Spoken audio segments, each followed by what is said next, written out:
vederlo da più vicino. Aspetta, questo è così. No.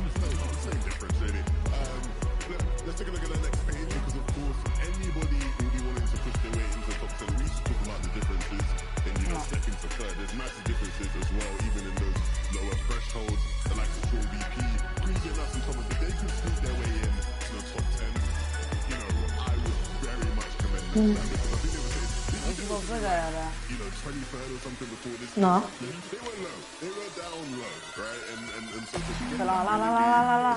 C'è lo schermo là. Non è vero. Buono, meglio. No, ok. Sto crashando. Ok, aspetta che metto. Ora devi cambiare, devi mettere uno spect. Sto prendendo da te. Aspetta che metto forte qua e mi sento sta Ccfn. Sì. Race Tour.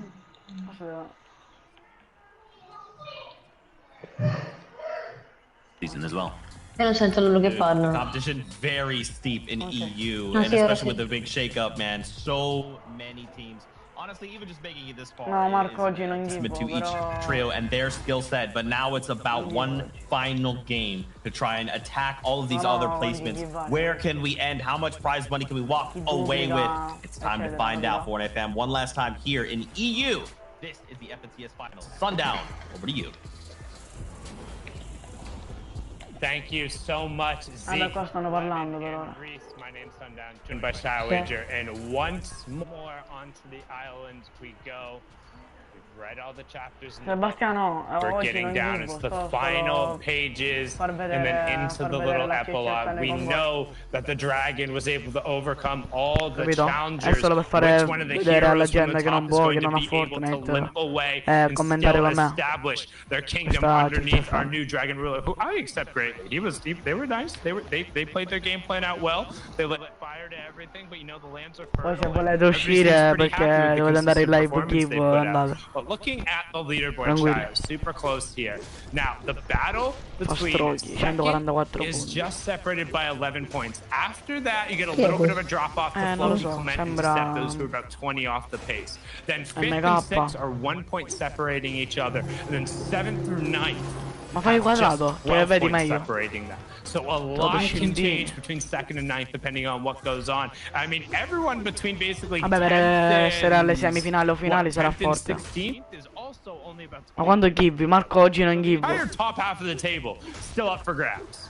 Yeah, the way I look at it right now for all these teams, past kind of, you know, the first place obviously is they all have like a dancing partner. Vabbè, questi qua sono gli iscritti che vogliono solo essere givvo. How is our matchup going? And then all of them are kind of in different tiers. Everyone down below is trying to get higher a little bit, but they're going to have to take care of their individual problems inside the game first. Some of them happen off spawn. Domani non lo so, può essere domani. That's not really the case. There are some in some sort of head-to-head matchups, but they have these big swing games, and a lot of the teams inside the top 15 also rely on these huge swing games. It's not going to be possible for every single team to have that, to maintain the way they're playing these end games. You might have to go towards that consistent type route. As a result, only one team has gone down so far. Everyone's playing it a little bit more closer to the chest rather than just going all in their POI. You might see a lot more. Ma siamo già sono solo rimasti in exactly how Caddy looks like, what does Steamy Stacks look like. Who are we going to have actually playing this game out of a lot of those 50-50s we've been watching off spawn? And if you're just tuning in now, what's up, Fortnite fam? Thank you for watching and catching the end of the action. And I think a little bit beneficial because our boys across the pond in EU did have, well, most of them jump back to do some daylight savings time shenanigans going on. I don't know. I can't tell time. I don't know how any of that works. The only thing that matters is the impact on you, which is you don't have to wait for NA East after this. That show is going to get rolling pretty much directly after this. Reese is going to do his best to just get right on over there, but the action doesn't stop today. After this match, we'll have 6 more over in NA East. We're going to check in with BR, or if you speak any Portuguese, check out the Brazilian broadcast as well. They do a fantastic job catching what is a great region to watch, and then we'll close out the day over on NA West and give out the last 3 of those AXA champions as we tune in. Down by Camp Cod with Clement, Floki, and Deceptos. Well, hidey hole strat. I'm not sure if something happened last game to warrant this, but maybe they've just been chased by Queasy, Thomas HD the entire time. I'm not sure why they switched up things entirely too.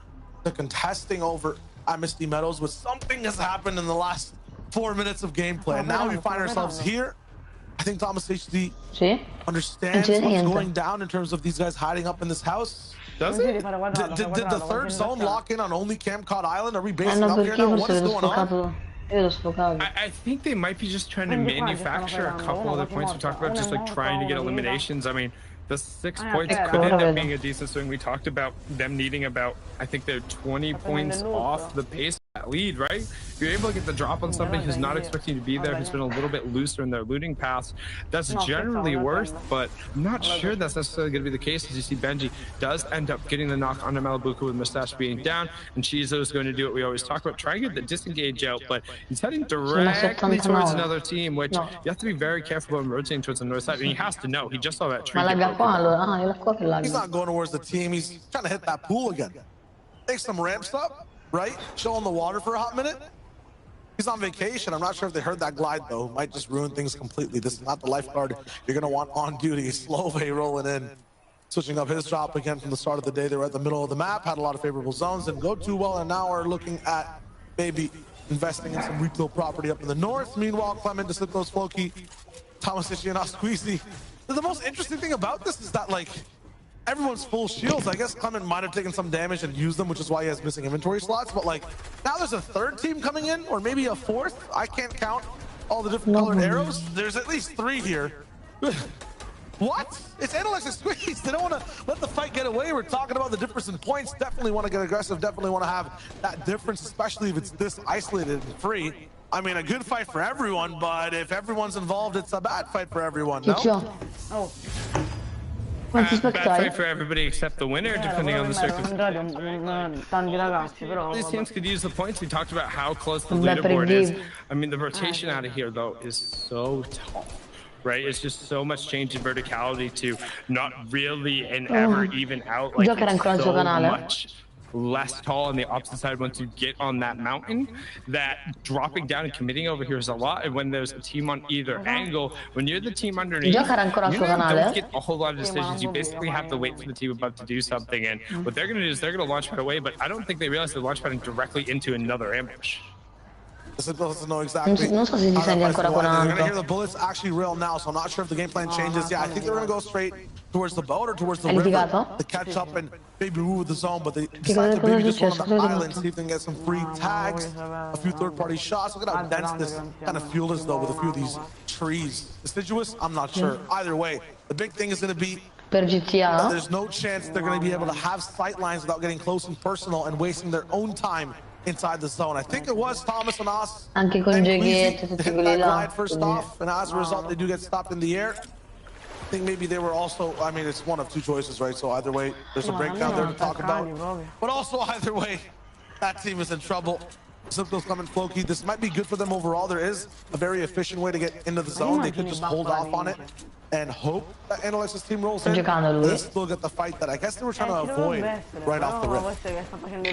It's just you don't want to end up getting bogged down in a fight when you're being forced to rotate particularly far away. We can see the zone, even if you're down by Weeping, is still pulling a little bit towards the north. So they have a decent amount to go, and the boats there are also awkwardly spaced where you can't necessarily follow them all the way up without the gas cans just barely running out. And boats are also very loud. And when there's other trios over there, you don't necessarily want them to know how far ahead you are, or if you are ahead of them, as it's very easy to then get the shots. As you're going uphill, the boats, they offer protection, but not a ton, as you can see. Kenzel with the pepper pop trying to create a little bit of distance, but the pepper pop is not going to protect him from the points that he's going to give over to his opponents. There's a lot of P's really quickly. I hope you're keeping up with me there, as the points will end up coming through. That's 2 + 2 is 4, and Rifle is saying, well, that means it's time for me to go. I know how math works, and they really have been trying to push their way up the leaderboard here and really need at least the +5. They're going to feel even halfway decent about this finals. And my name's not Peter Piper, but I will pull up the same play, same game. But at the same time, Rifle Jerky, I mean, lost of aggression across the field. You'll always lose teammates here and there. Maybe pick up free shields from time to time as well. Interesting that like every zone we've seen so far too has just been completely central. Best case scenario for a lot of teams. for Jerky specifically, he was talking about it on social media.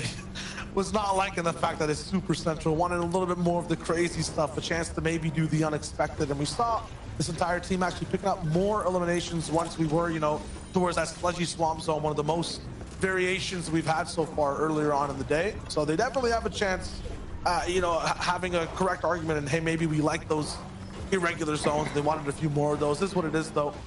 Everyone has kind of figured out exactly how to play this type of rotation now when the second zone kind of locks in, maybe near their convergence. So many team central now, whereas last game we saw a lot of them still scattered around the outsides. Everyone's prepped up, ready to take this last game home. Yeah, even rifle in the top right-hand corner. Just doing supposed to rotate around, and actually don't like that early medkit pop. If you're going to be hanging out in the zone, you want to make sure you're getting as much efficient travel time out of it as possible. So either one to be popping at that 21 or 11 breakpoint as it goes through.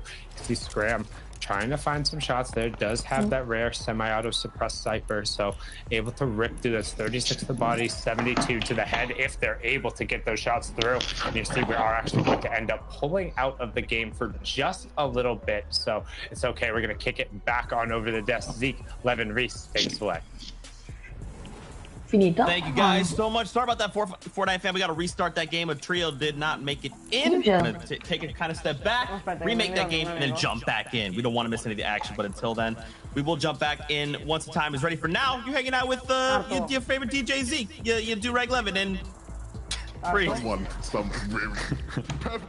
normal Reese, you know, nothing unusual, nothing out of the normal Reese. Nothing like a bit of potassium to lighten the spirits, I'm telling you. Yeah.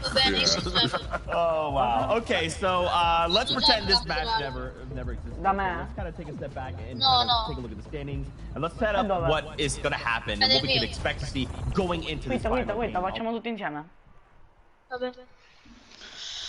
Sono in live a dire, però la stacco perché non entra nessuno, entrano solo quelli che vogliono essere givvati.